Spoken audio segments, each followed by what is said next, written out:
우리가 믿는 하나님은 행한 대로 갚아주신 분입니다. 한번 들어봅시다. 행한 대로 갚아주신 분이시다. 마태복음 16장 27절의 말씀 보면 거기에 주님이 오실 때, 그때가 바로 주님 오실 때요, 각 사람이 행한 대로 갚으리라. 각 사람이 행한 대로. 요한계시록에서도 말씀하시기를 22장 12절에 똑같이 나옵니다. 보라, 내가 속히 오리니 내가 줄 상이 있어 내게 있어 각 사람에게 그가 행한 대로 갚아주리라. 하나님께서 우리에게 공짜로 주신 것이 있어요. 그게 뭐냐면 은혜라고 하는데 구원의 은혜입니다. 따라하십니다. 구원의 은혜. 이 구원의 은혜는 우리가 잘해서 똑똑해서 우리가 열심히 어떤 업적을 쌓아서 주신 것이 아니라 공짜로 주셨어요. 우리를 사랑해서 우리가 처하고 있는 처지에서 보면 이대로 가면 다 죽겠구나. 이미 죽어서 이대로 오면 기회가 없겠구나. 왜? 종으로 끌려가가 잘 사던 사람이, 평안하게 행복하게 산 사람이 종으로 끌려가서 막 두들겨 맞고 피가 터지고 24시간도 모자라서 25시간 25시란 말이 있잖아요. 그렇게 막 그 노예도 그렇게 안 부릴 정도로 그렇게 하고 그 결국은 씻기고 부리먹다가 병들면 내버려버리고 그렇게 살고 있는 모습을 봤다 이거죠. 마귀가 그렇게 하고 있어요, 우리 인간을. 그럴 때 이대로 놔둬서는 기회가 없다. 하나님은 아시고 독생자 예수를 이 땅에 보내주셔서 우리를 다 죗값을 지불해 주시고 기쁜 소식을 전해주셨어요. 너희는 이제 그 자리에서 나와라. 너희가 전에 나오려고 했지만은 그 죗값을 지불할 힘이 없기 때문에 당했지만은 이제는 내가 너희를 사랑해서 너희의 죗값을 다 지불해 줬으니 거기 자리에서 나오라. 그래서 그 소리를 듣고 나오는 사람은 죄에서 해방이 되었고 구원을 받은 겁니다. 할렐루야. 교회 사명은 아직도 믿지 않냐고 그걸 어떻게 믿어 하면서 외면하는 사람들이 예수 믿지 않는 사람이고, 이 자리에 참석하고 하나님께 예배하는 사람은 모두 이 소식을 누구를 통해서 들었든지 간에, 전도자를 통해서 들었든지 간에 또 지인을 통해서 들었든지 간에 들어서 내가 예수님께 나와서 예수 믿게 된 거잖아요. 그래서 우리는 그 은혜를 받은 것을 무슨 은혜라고 그래요? 구원의 은혜. 구원받았다. 이것은 공짜로 받은 거예요. 그래서 하나님과 관계가 맺어진 거예요. 너는 내 자녀다. 그래서 하늘의 생명책에 다 기록을 하는 거예요. 우리가 육신적으로 이 세상에 아이가 태어나면 호직에 올리잖아요. 마찬가지로 거듭나서 내가 주님 이제까지 알지 못했을 때는 아예 죄 가운데 태어나서 그렇게 사는가 보다 했는데 복음을 듣고 소식을 듣고 보니 내가 참으로 비참하게 살았네요 하면서 너무 고맙고 감사합니다. 나 같은 것이 무엇이길래 이렇게 귀한 은혜를 베풀어 주셨습니까? 감사합니다 하면서 엉엉 울고 가슴 아파하면서 주님께 돌아와서 예수님을 마음속에 주인으로, 왕으로 모셨어요. 구세주로 모셨다 이거죠. 그 순간에 우리가 일반적으로 보면 예수님을 영접했다, 인격적으로 볼 때는 그렇게 말해요. 우리가 생물학적으로 보면 낫다. 그래서 예수님 영접했냐? 그러면 예수님 영접했다. 그러면 죄 가운데서 나왔으니 너 구원받았다 이렇게 말하고, 그 다음에 이제 너 하나님의 자녀다 이렇게 말합니다. 하나님의 자녀, 우리 자녀랑은 내가 낳은 거잖아요. 그래서 하나님께서 우리를 진리의 말씀으로 낳으셨다 이렇게 말씀했잖아요. 그렇기 때문에 우리는 하나님과의 관계를 맺은 거예요. 그래서 이 관계를 쉽게 설명을 예수님이 해주셨는데, 요한복음 15장에 나는 포도나무에 너는 가지니 가지가 나무에 붙어있으면 과실을 저절로 맺나니, 붙어있으면, 근데 붙어있지 않으면 결국 그 땅에 떨어져서 사람들이 밟혀져서 그걸 모아다가 불에 던진다. 이게 지옥이거든요. 그러니까 예수 믿는 것이 가장 큰 축복인데 우리의 노력으로 된 것이 아니라 하나님이 거저주신 은혜로 되었다 이런 말씀입니다. 할렐루야. 그래서 우리는 이렇게 예수 믿으면 내가 천국 가지 못하지 해서 열심을 해가지고 천국 가려고 하는 것이 아니라 하나님이 나에게 주신 그 은혜로, 하나님의 사랑으로 인하여서 주님이 우리를 위해서 구원시켜 주기 위해서 피 흘려 주셨고, 그 은혜 감사합니다 해서 영접하기만 해요. 선물 줄 때 받아들이기만 하면 돼요. 선물 줄 때 싫다고 하면 어떤 누구라도 줄 수가 없잖아요. 고맙습니다, 감사합니다 하듯이 주님 은혜 감사합니다, 주님을 영접하면 그 순간부터 구원을 받고 하나님과의 관계가 맺혀진다 이거예요. 그러면서 이제는 당신의 자녀가 잘 되기를 바라고 행복하기를 원하고, 이왕 이상 태어났으니까 행복해야 불행해요? 행복해 하겠죠.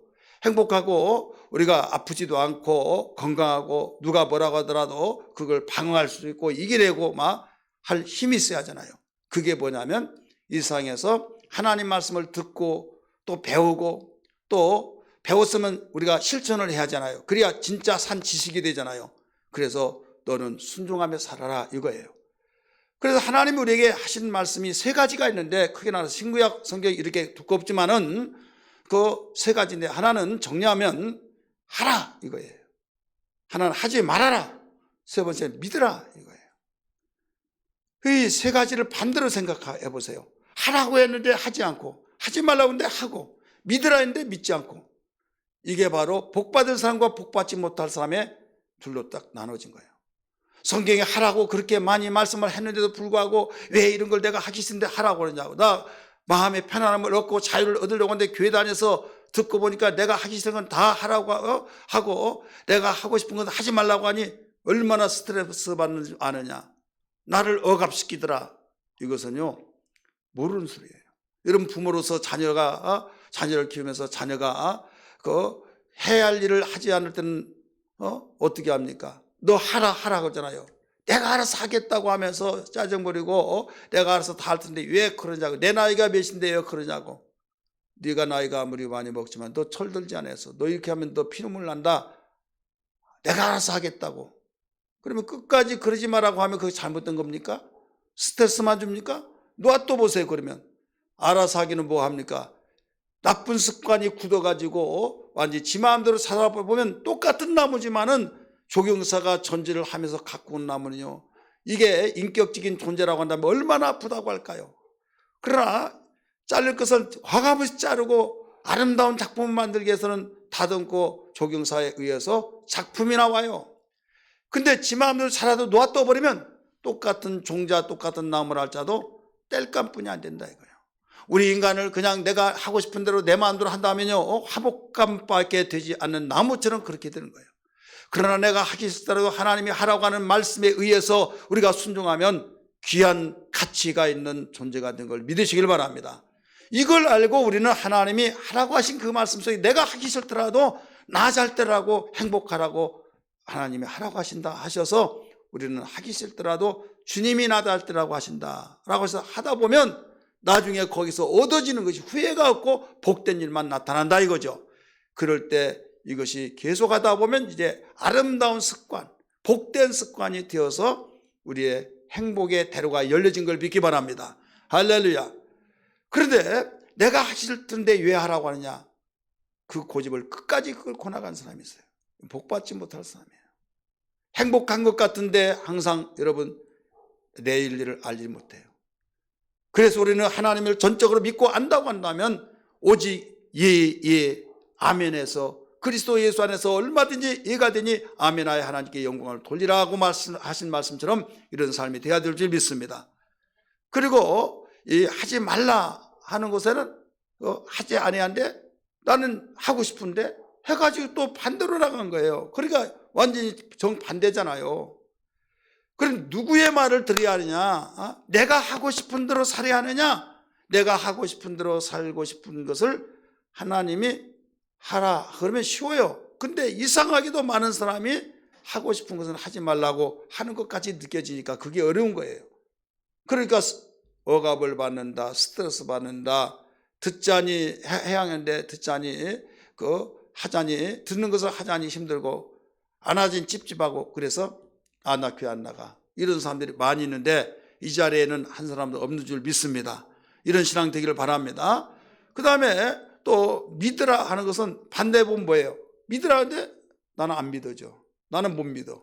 내 생각이 있고 내 주관이 있고 내가 지금까지 살아온 패턴이 있는데 그걸 어떻게 믿어? 안 믿는다 이거죠. 그래서 나는 내가 나름대로 믿는다.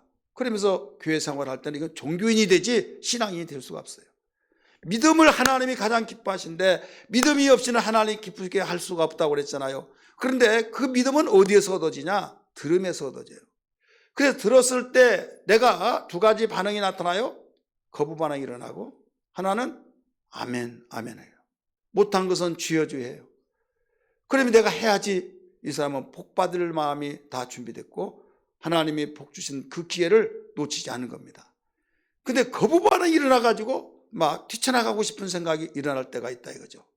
이 사람은 강력한 하나님의 은혜가 주어지는데 겸손해서 자기를 쳐서 복종시키면서 주여 이 마음을 가라앉히게 하시고 그 말씀 듣게 하여 주옵소서. 내 마음이 이렇게 지금 격동을 하고 있습니다 하면서 회개하며 용서함을 구하면서 하나님 말씀을 들으려고 하고 그 순종을 하면 기회를 놓치지 않은데, 그대로 나가버리면 이제는 축복된 기회를 놓쳐버린 겁니다. 여러분, 이 세 가지는 신구약 성경 66권이 그 방대한 내용들이 많이 있지만 정리하면 이 세 가지, 하나는 하라, 하나는 하지 말라, 하나는 믿으라. 그런 가운데서 우리에게 주신 은혜는 거저 주신 것이 있고 더 많은 걸 주시기 위해서 이제 너는 부가가치를 높이며 귀중한 가치성 있는 삶을, 복된 삶을 살아라 이거예요. 우리는 부모 뱃속에서 태어날 때 아무것도 가지고 나오지 않았습니다. 모든 걸 가지지 않고 똑같이 가난한 삶이나 부자나 어떤 누구든지 가문에서 태어났다 할지라도 시루라기 하나 걸치지 않고 나왔어요. 한 가지 차이점이 있다고 한다면, 많은 그 소유를 가진 부모 밑에서 태어났으면 좋은 여건에서 빨리 어떤 기회를 얻을 수 있는 것은 분위기는 되지만은 또 그가 마음이 삐뚤어지고 곁길로 가려고 하는 그대로 나가버리면 얼마 가지 못한다는 걸 알아야 말입니다. 어디에서 우리가 가치가 있는 거 하면, 지금은 그렇잖아요. 똑같이 태어났는데 어떤 사람 몸값이 1년에 막 10억, 20억, 50억 된다.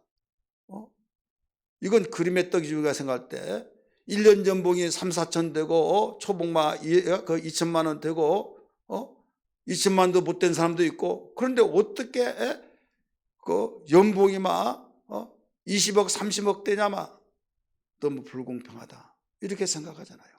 하지만은 똑같이 태어났지만은 자기가 부가가치를 높인 거예요. 믿으시길 바랍니다. 자기의 전문성을 살리며 자기 체육인이라면 체육, 예술가는 예술, 또 어떤 그 작가는 작가대로 다른 사람보다 월등하게 정말 노력하고 몸부림치면서 그냥 멍하면서 어떻게 대박나고, 그게 아니라 자기의 숨은 노력이 있으면서 거기에 부가가치를 높이는 거다 이거죠. 믿으시길 바랍니다. 하나님께서는 우리에게, 당신의 자녀에게 부가가치를 높여서 이 세상에 살면서 행복하게 살라고 우리에게 네가 해는 대로 내가 갚아주겠다는 거예요. 이 땅에서 네가 어떻게 하느냐에 따라서 내가 하라고 한 건 하고 하지 말라고 하지 않고 믿고 네가 그대로 순종하고 살아가다 보면 너는 바로 부가가치가 높아진다 이거예요. 성경에 대표적으로 볼까요? 요셉 보세요. 팔려가서 만신창이 돼서 종으로 사는 것처럼 그랬지만은 왕보다 더 높은 위치에 있는 것 같아서 나는 보좌에 앉았지 너는 나보다 낫다 할 정도로 높여졌잖아요. 그런 사람이 다니엘도 그렇고 세 친구도 그렇고 우리는 성경에 나오는 모든 인물들, 오늘날도 마찬가지예요. 그렇기 때문에 문제는 주님이 하라고 하는 말씀대로 우리가 살지 못하다가 보니까 우리 부가가치가 높여지지 않는 거예요. 꼭 우리가 죽어서 살아서 살다가 이렇게 된 데 살다가 죽으면 천국 간다, 그렇게만 생각하지 말고 이 세상에 살면서 하나님의 나라를 확장시키는데 도구로 쓰여지려고 한다면, 정말 예수 믿으라고 할 때 내가 어렵고 힘들고 날마다 빛을 구워가면서 비치면서 살면서 예수 믿으라고 하는 그 사람보다 내 입지가 부가가치가 높아가지고 그 예수 믿으라고 할 때 전도의 문이 더 어떤 사람에게 열려지겠느냐 이거죠. 유아무개라고 하는 가수가 군대 때문에 지금 그렇게 됐지만은 그 옛날 교회마다 다니면서 간증했어요.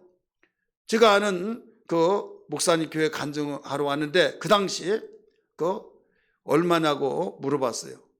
그랬더니 제가 교회 다닌 저기에서는 이 저는 받지 않을 테니까 매니저만 줄 것만 달라고 하면서 600만 원만 달라고 하더래요. 얼마요? 매니저에게 들어갈 것만 달라고 600만 원. 강남에 있는 교회인데 그 돈을 주고 했냐고 했더니 싸게 한 거다고. 아니, 어떤 사람은 내가 내가 가서 불러주겠다고 하더라도 자기 돈 들여가면서 불러준 사람이 있어. 그러기는 자기 몸값은 안 받고 매니저에게 돌아갈 그 사람은 죄하니까 600만 원만 달라고. 그래가지고 얼마나 사람들이 젊은이로부터 시작해서 많이 왔는지. 그러면서 하는 말이 전도사다고. 그러니까 똑같은 사람인데 몸값이 올라가고 유명세를 달리니까 여기에서 전도문이 활짝 열린다 이거죠. 내가 전도한 것보다 그 사람이 말할 때 듣는 입장이 달라지더라 이거죠. 하나님께서는 바로 우리를 높여놓은 것은 그렇게 하기 위해서 높여놓는 목적이란 걸 믿기 바랍니다. 그래서 이 땅에서 행복하고 높은 곳으로 다니게 하시고 사슴처럼 뛰게 하시고 우리 지난 기도 예배 때 들었잖아요. 그런 것처럼 하나님은 반드시 행한 대로 갚아주신다라고 말씀하셨어요. 오늘 우리는 추수 감사 절기 전주일을 우리 맞이해서 오늘 이 말씀을 저는 본문을 삼고 말씀을 드리고 있는 겁니다. 하나님께서 당신의 백성들을 세계 만방에 세워서 제사장 국가로 삼아서 모든 세상 사람들에게 모델로 세워놓기 위해서 내가 세상에 너를 불렀다, 내 백성이다 하셨어요. 그래서 하나님은 애굽에서 400년 동안 종살이 했던 백성들을 끌어다가 적과 꿀이 흐르는 땅, 오늘날 이스라엘 팔레스타인 그 땅에 심어놓고 그 심어놓기 전에 그 과정이 있잖아요. 40년 동안 광야에서 생활했어요. 오늘날 시나이 반도입니다. 애굽. 거기에서 살면서 그 40년이니까 얼마나 오랫동안 완전한 거처도 아니고 천막 쳐놓고 독사들이 우글거리고 낮에는 뜨겁죠, 밤에는 춥죠. 빨간 바위 속에서 광야, 사람 살 곳이 아닌데 하나님의 은혜로 살아갔어요. 하나님이 모세를 시내산에 올라가러 가시면서 율법을 쓴 것이 오늘날 구약성경이잖아요. 창세기, 출애굽기, 레위기, 민수기, 신명기까지. 거기에서 내 백성들은 1년에 3차에 걸쳐서 절기를 지켜야 된다 이거예요. 그러면서 절기 유월절을 지키라. 내가 애굽에서 너를 해방시켜준 날을 기억하며 유월절 지키라. 그 다음에 초실절을 지키라.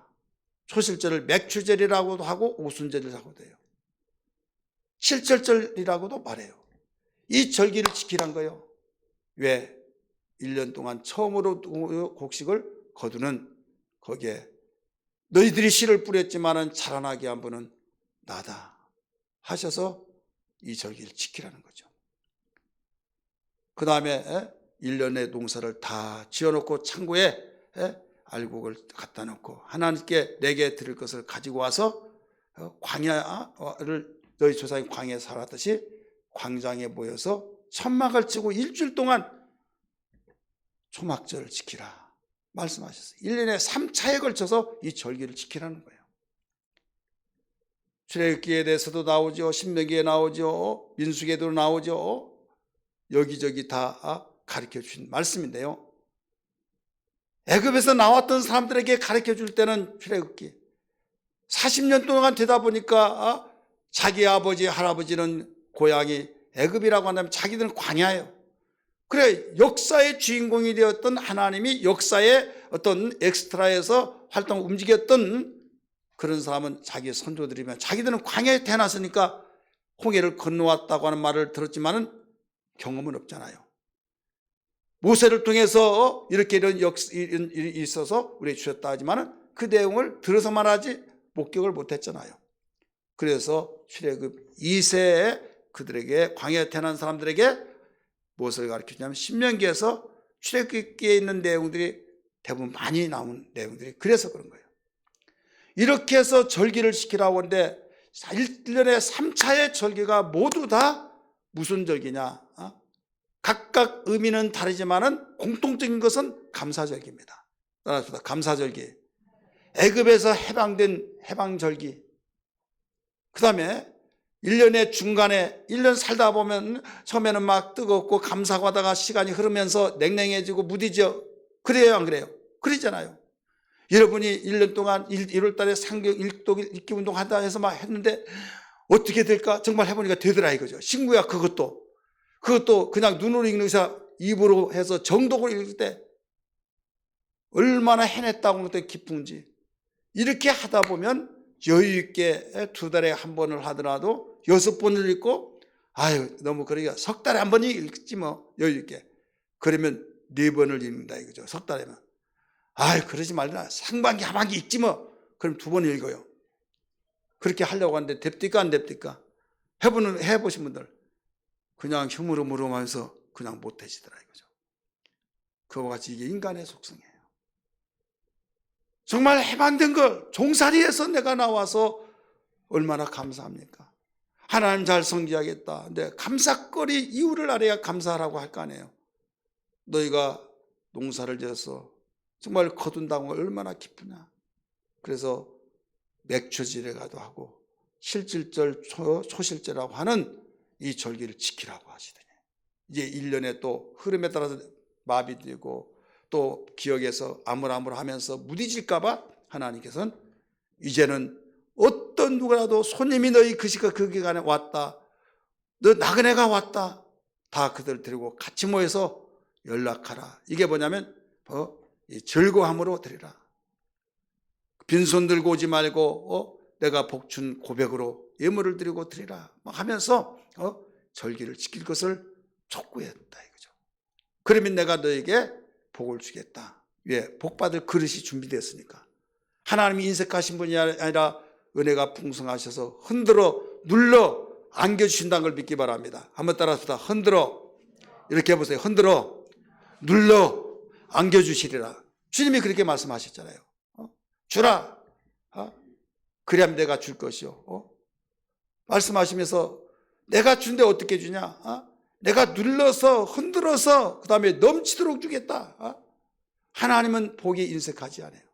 그런데 그릇이 없어요.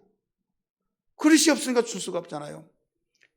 축복하시기 위해서 그릇을 준비하기 위해서 절기를 지켜서, 이 그릇은 마음의 그릇입니다. 따라서 마음의 그릇은, 마음의 그릇은 고맙습니다, 감사합니다, 너무 감사하다고 고마움을 느낀 사람, 그 사람이 주고 싶잖아요. 저는 싫어요. 됐어요. 쌀쌀맞게. 그럼 무한하잖아요. 주려고. 나는 생각하고 주려고 했는데 됐어요. 그만해요. 더 이상 나에게 그런 말 하지 마세요. 자, 주고 싶겠어요? 여러분 그런 사람이 있으면 주고 싶어요? 아니잖아요. 하나님도 인격적인 분이기 때문에 그런 자에게 주기를 원치를 안 해요. 그렇기 때문에 그릇을 준비할 때 고맙습니다, 감사합니다 하면서 나 같은 죄인을 살리기 위해서 아들 독생자를 주셨고, 내가 무엇이길래 내가 아무리 농사짓고 내가 열심히 근면절약하게 한다 할지라도 하나님이 뻥뻥 터지는 불필요한 지출을 사는 걸 막아주실 때 이렇게 된 걸 저는 믿습니다. 오늘날까지 지내고 자녀들도 있고 또 남편 아내도 있고 직장도 있고 여기저기서 어디에서 어떤 모양으로 어떤 방법으로 터질지 아무도 모르는데 오늘 여기까지 준 은혜를 참으로 감사합니다 할 때 이건 하나님의 은혜가 되지 않으면 될 수가 없습니다 하면, 야 이 사람아, 다른 사람 다 그렇게 살아, 당신만 그런 것이 아니라 그렇게 말한다 할지라도 자기는 전심으로 확실하게 믿어요. 하나님이 그걸 아신다 이거죠. 몰랐는데 하나님의 말씀을 듣고 보니까 하나님이 그걸 일러주셨고 정말 그렇더라 이거죠. 우리 뉴스를 보면 엄청난 내용들이 일어나잖아요. 막 불의의 사고가 일어나고 교통사고가 일어나고 막 불이 나고 막 이모 저모 다양하게 그런가 보다 했지만은 막상 그것이 텔레비에서만 나왔던 누가 참 안 됐다 했던 것이 나에게 닥쳐오지 않는다는 보장은 없다 이거예요. 믿으시길 바랍니다. 믿습니까? 위험이 얼마나 도사리군요. 하지만은 그런 일이 우리에게 정말 어릴 때는 막 아찔하면서 막 스쳐 지나가고, 자동차를 가지고 다니시는 분들은 순간에 깜빡해서도 되어지고, 나는 아무리 잘하더라 뒤에서 뻥치면 돼요. 앞에서 날로 뒤에서 옆에서 막 나로 총알처럼 날라올 경우들이 얼마나 많습니까? 그런 가운데서도 위경에서 건져주신 그 은혜, 이걸 아는 사람과 모르는 사람하고 복 주시는 주님이 그걸 볼 때 여러분 어떤 사람에게 복을 주시겠느냐 이거죠. 우리는 다른 사람이 다 이렇게 되지 뭐 그럴 것까지 뭐 꼭 하나님이 그걸 복을 주셔야 되느냐 이렇게 생각하면서 그냥 스쳐 지내가다가도 이런 절기를 통해서 우리가 그 말씀을 듣고 그래 하면서 우리가 무디졌던 마음을 감사의 밭을 일궈진다 이거죠. 믿으시길 바랍니다. 왜? 하나님은 복 주시기로 작정하셔서 복을 주시려는데 그릇이 되어지지만 안 되기 때문에 감사 절기를 주셨다. 여러분 그래서 이 감사 절기는 얼마나 중요한지 모른다. 나에게 부담을 주는 절기가 아니라 나에게 정말로 기다리는 절기가 되어야겠고 복을 받는 기회고 하나님께 영광을 두는 기회요 정말 나에게 사모하고 사모하는 이런 절기가 되어진다는 걸 기억하면서 우리 함께 동참하기를 주의 이름으로 축원합니다. 이 절기 가운데서 네가 심어야 된다. 심어야 거둔다 이거죠. 아무리 밭이 있다 할지라도 심지 않으면 거둘 수가 없다 이거죠. 그래서 반드시 거두는 법칙이 있는데 세 가지만 말씀드리려고 합니다. 심어야 거둔다. 따라서 심어야 거둔다. 여러분 농사 지는 사람들은 다 이건 뭐 말이라고 그래 할 정도로 어떤 일을 심어야 됩니다. 따라서 심어야 된다. 심지 않고 거둘 수가 없어요. 여러분 달란트 비유 잘 아시죠? 달란트 비유 한 달란트 받은 자에게 주님이 책망했어요. 나는 당신께서 못하실 것이 없기 때문에 내가 땅속에 감춰둬서 그냥 가지고 오면 다 거기서 대박나게 할 줄 알고 이렇게 감춰놨습니다. 만약에 이것을 가지고 내가 장사하고 사업하다가 망해버리면 나는 주인에게 피해를 줄까 봐 이렇게 했습니다. 했더니 뭐라고 해서 잘했다 똑똑하다 그랬어요? 악하고 기른 종아 했잖아요. 나는 심지 않는 데서 거두고 해치지 않는 데서 모은 줄로 네가 알았느냐 말씀하셨어요. 나를 잘못 봤다 이거죠. 네가 심을 때 자라서 열매 맺게 해주고 여러분 닭을 키우다 보면 모이를 주잖아요. 이렇게 주면요 먹을 닭들은 많죠. 그러니까 꼭꼭꼭하고 자기 새끼들을 병아리 주려면 막 발로 다 헤벼서 뿌려버립니다. 그러면 다 먹어서 모르는데 먹지 않고 그대로 있으면요 주인이 뭐라고 그래요? 이놈의 닭 다 먹지도 않네 하면서 다시 또 모아야 모아요? 모아진 걸 모으지 않는다 이거죠. 해쳐진 것을 모은다 이거 그 말이에요. 지금 하나님이 우리에게 네가 심지 않은데 어떻게 내가 거두게 하겠느냐, 해치지 않은 걸 내가 모아줄 수 있겠느냐, 네가 심어야 열매를 거두게 한다는 거예요. 그렇기 때문에 심어야 반드시 거둔다. 할렐루야. 따라서 합시다. 심어야 거둔다. 이게 법칙입니다. 상식인과 동시에 이건 법칙이에요. 너무 정확합니다. 그렇기 때문에 우리는 지금 심어야 해요? 안 심어야? 심어야만 됩니다. 목사님 저는 해보더라도 심더라도 나지도 않던데요. 뭐 언제 날지 모르겠지만은 반드시 다 더디지만 나요. 어떤 건 빨리 나온 것도 있고 뿌리든지 심든지 간에 이제 빨리 난 것이 있고 늦게 난 것이 있어요.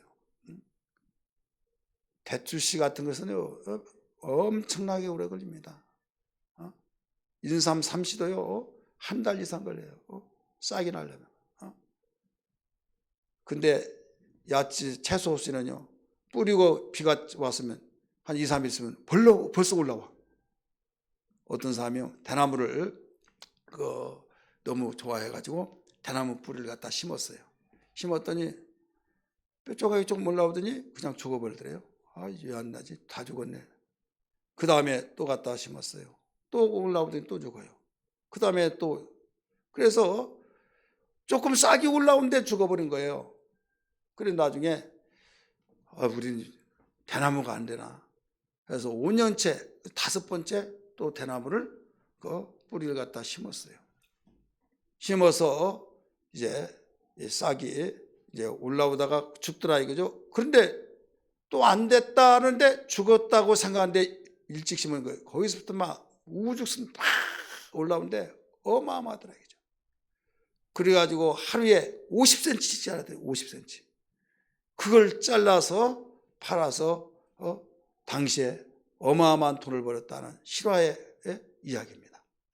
여러분 이것은 4년 내지 5년이 돼야 싹이 올라오는 거예요. 대나무는. 그러니까 어떤 것은 야채처럼 바로 뿌려서 며칠 만에 올라온 것도 있고 4, 5년 되어서 올라온 것도 있듯이 여러분들이 심은 것이 반드시 거두게는 거둔데 일찍 거둔 것도 있고 늦게 거둔 것도 있다는 거죠. 한마디로 말해서 실망하지 말거라, 이런 말씀이에요. 믿으시길 바랍니다. 심어야 거둔다. 여러분, 우리는 성경에서 사렙다 가부라고 하는 사람 알 거예요. 엘리야가 3년 반 동안 비 오지 않은 가운데서 하나님이 그리 시내가에 가서도 거기서 쉬어라, 있으라. 그래서 거기에 있는데 하나님께서 떡을 계속 갖다 주고 물은 거기서 먹고, 근데 그것도 다 말라버렸어요. 이제 오고 갈 데가 없는 거예요. 사렙다 가부의 집에 가라, 그가 너를 공경할 것이다 그랬어요. 거기를 찾아갑니다. 갔는데 나무를 줍고 있는 거예요. 그러면서 자기가 당신이 빵을 만들면 나를 좀 먹을 걸 다오 그랬어요. 그랬더니 여보세요, 나는 이게 마지막입니다. 내 아들이 하나 있는데 지금 나무를 주어서 밀가루 한 번 먹고 끝나버릴 그 가루에 한 번 먹을 것밖에 없습니다. 그래서 내 아들 주고 이제는 우리는 그걸로 죽는 길밖에 없습니다. 그랬더니 그러면서 이제 빵을 만들었어요. 아들 주려고 나한테 달라고. 지금 뭐 지인도 아니에요. 그냥 남 모르는 어떤 사람이 그렇게 말하면서 그렇게 할 때 알았다고 하면서 주었어요. 줬는데 이제 너 만들어 먹어라. 밀가루를 탁탁 긁고 다 쏟아서 부어서 아무것도 없는데 기름도 이제 다 쏟았는데 갖다 만들어 먹으라는 거죠. 없는데요, 보라, 가루가 채워진 거예요. 기름이 또 채워진 거예요. 그래서 가뭄이 해결되어지기까지 거기에 다 가루통에 가루가 기름통에 기름이 떨어지지 않았다는 말이 여러분 꼭 한번 읽어보십시오. 열왕기상 17장 8절에서 24절까지 그 내용이에요. 열왕기상 17장 8절에서 24절. 그 다음에 몇 년 있다가 이제 그 아이가 자라는데 병들어 죽었어요.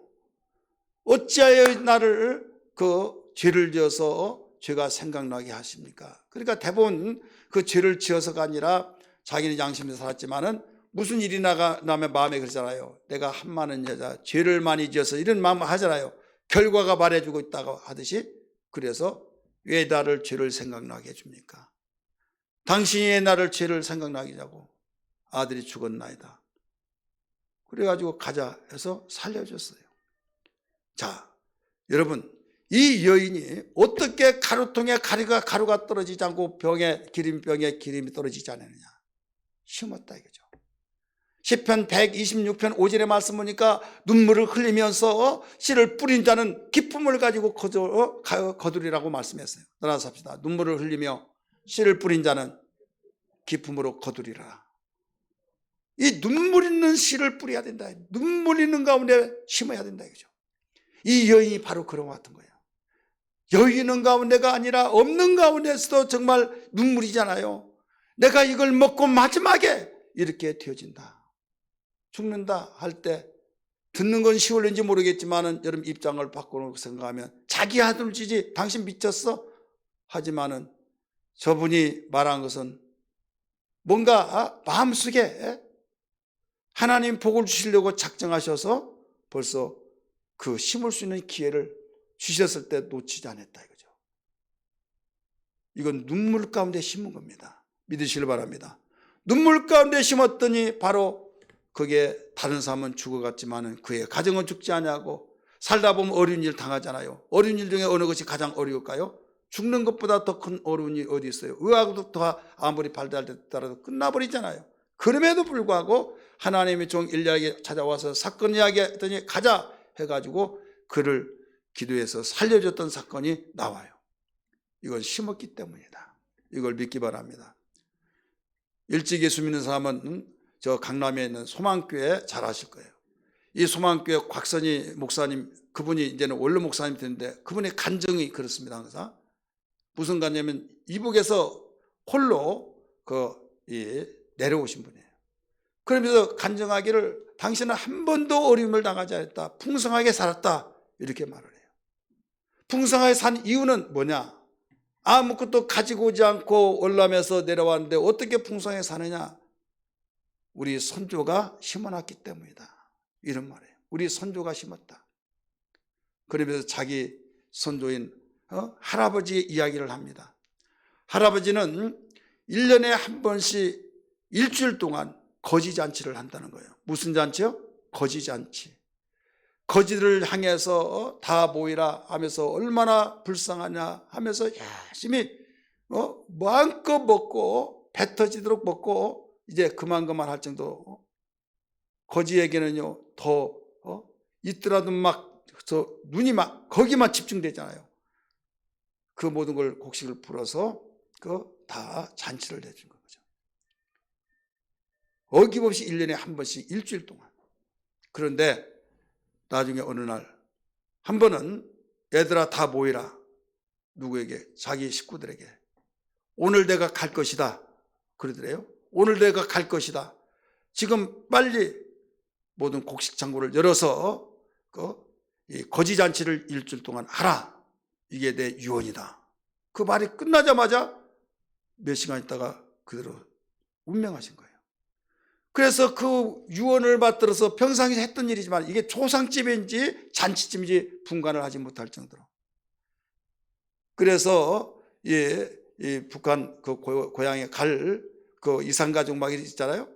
갈 기회에 있어서 이제 만났더니 자네가 그렇게 성공했다며 하면서 자네 어르신 때문에 그렇게 잘 때네.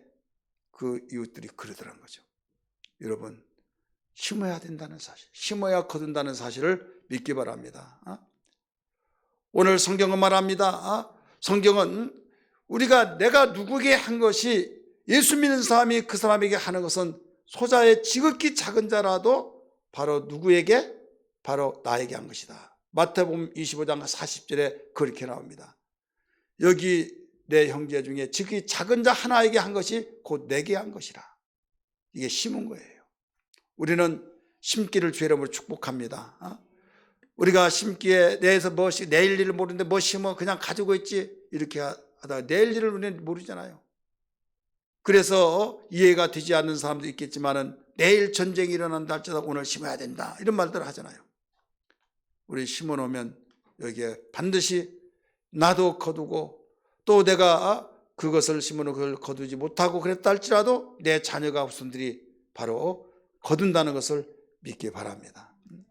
추수감사절기는요, 내가 바쁘고 내가 망각하고 세상에서 땅에다 심고 막 여러 가지 하는 것들을 다 망각해서 심기는 심었는데 제대로 못 심을까 봐 하나님께서는 정확한 것을 심기 위해서 가르쳐준 절기운동이라는 걸 알아야만 됩니다. 감사 예수, 감사 예수, 감사 예수 내 맘에 감사 예수, 감사 예수, 감사 예수 내 맘에 말씀 충만 예수, 말씀 충만 예수, 말씀 충만 예수 내 맘에 말씀 충만 예수, 말씀 충만 예수, 말씀 충만 예수 내 맘에. 심는 것은 반드시 거두는 법칙. 두 번째는 오직 심는 것만큼 심는 것을 거둔다. 따라서 심는 것을 거둔다. 첫 번째는 심어야 거둔다. 두 번째는 심는 것을 거둔다. 세상 속담으로 말하면 팥 심는 데 팥 나고 콩 심는 데 콩 난다 이런 말이 있잖아요. 무엇을 심느냐? 심는 것을 거둔다 이거죠. 우리는 크게 나눠서 좋은 것, 나쁜 거 심는 사람들이 있어요, 없어요? 살인을 하고 도둑질을 하고 사기를 치고 상대방에게 피눈물 나오게 하고 이런 일들이 얼마나 많습니까? 심기는 심은 거예요. 근데 좋은 걸 심는 거 아니죠. 근데 좋은 일, 정말 고맙고 일생에 내가 잊을 수 없다, 생명의 은이라 할 정도로 좋은 걸 심는 거 있어요. 근데 우리 주님은 뭐라고 가르쳐 주느냐? 오늘 본문의 말씀 보니까 갈라디아 6장 8절에 육체를 위하여 심는 자는 육체로부터 썩어질 것을 거두고 썩어질 것을 심는 사람, 썩지 않을 것을 심는 사람, 이렇게 나눠져요. 세상의 사람은 좋은 거, 나쁜 거 이렇게 말한다고 한다면 그 좋은 것이 뭐냐?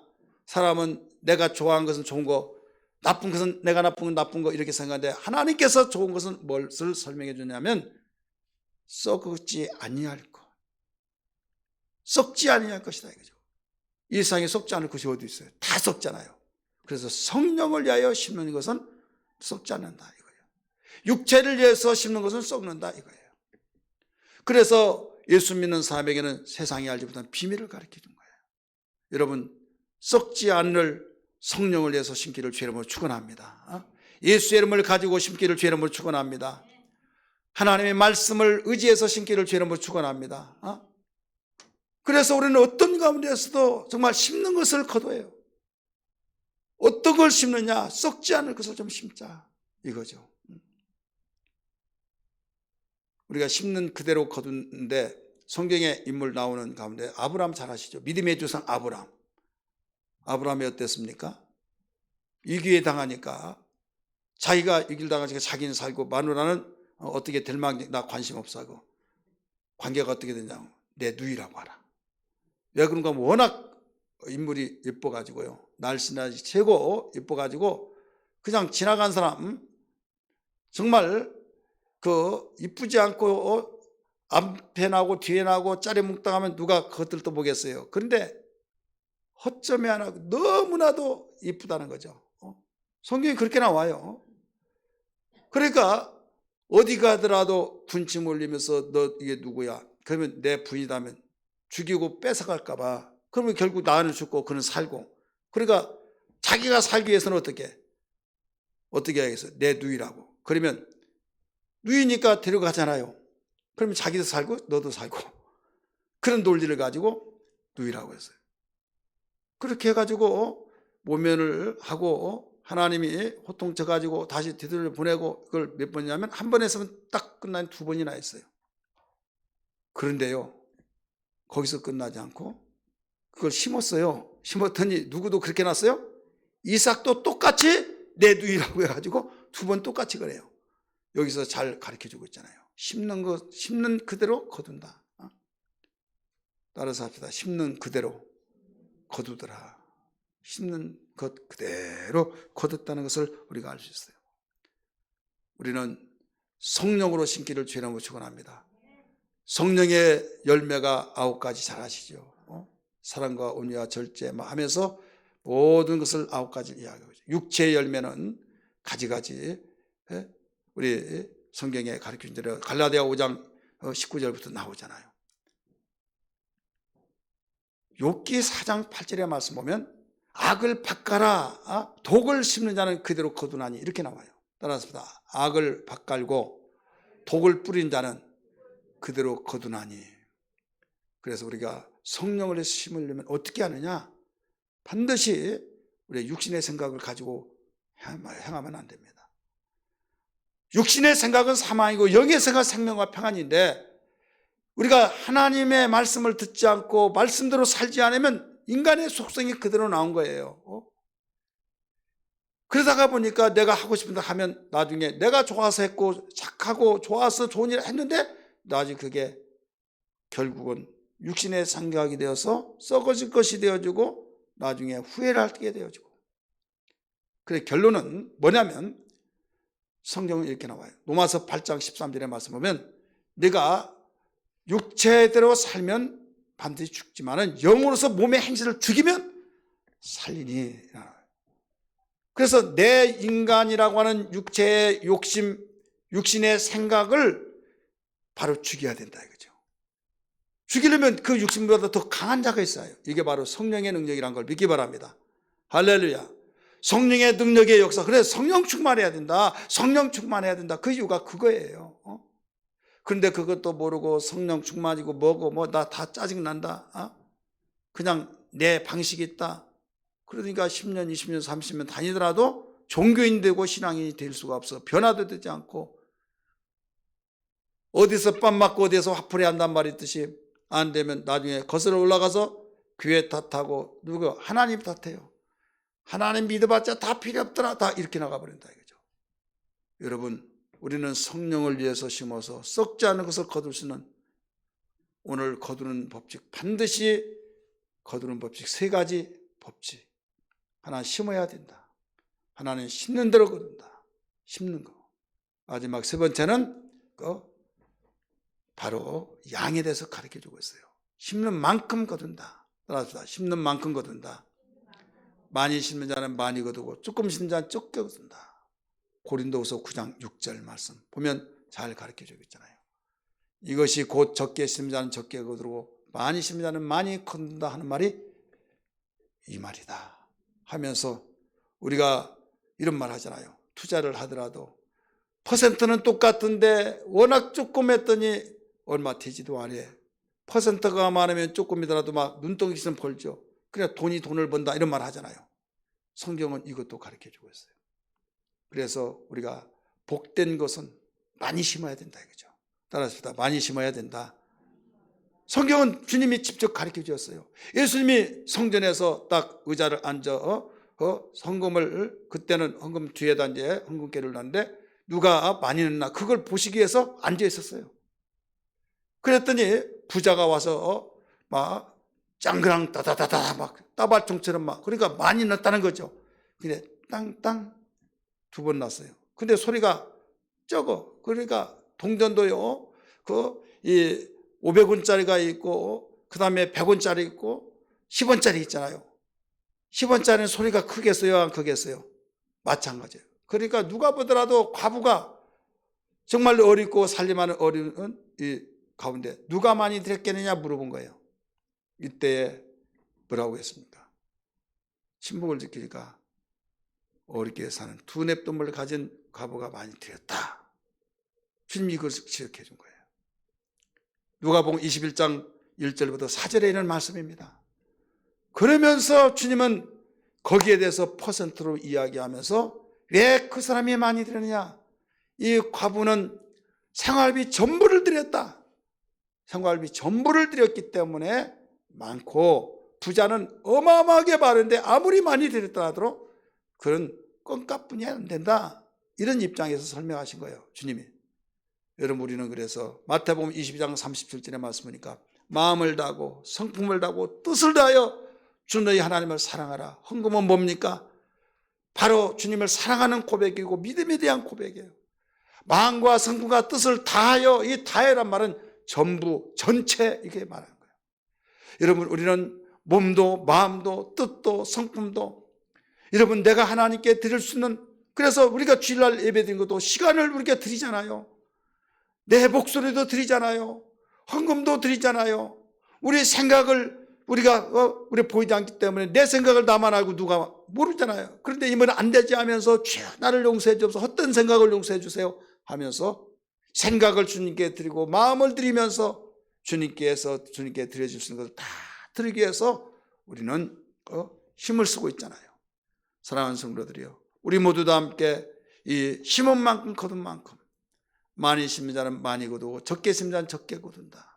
우리 추수 감사 절기, 우리가 그냥 그런가 보다 하나의 연례 행사다 생각하지 마시고, 행사는 행사인데 축제 행사고, 하나님 우리에게 복 주시기 위해서 심을 수 있는 기회를 주시고, 또 정말 심을 수 있는 기회인데도 불구하고 이런 행사가 없다고 한다면 망각하고 스쳐 지나가다가, 여러분 어떤 강의를 듣는데 무관심했다 그 강의 듣고 막 눈이 번쩍해서 야 오늘 오기 잘했네 그러듯이, 이런 절기를 1년에 3차에 걸쳐 지키게 하셔서 하나님이 우리에게 그동안에 여러 가지 생활에 바쁘고 쪼들리고 힘든 가운데서 다 짜증난데 절기에 참석하여서 말씀을 듣고 내가 무디졌던 감사의 마음을 되살려서 우리 심을 수 있는 기회가 되고, 하나님께 심어서 많은 걸 거두어서 하나님께는 영광이 되고 우리에게 행복이 되어야 될 줄 믿습니다. 할렐루야. 이런 신앙 되기를 주의 이름으로 축원합니다. 기도하겠습니다.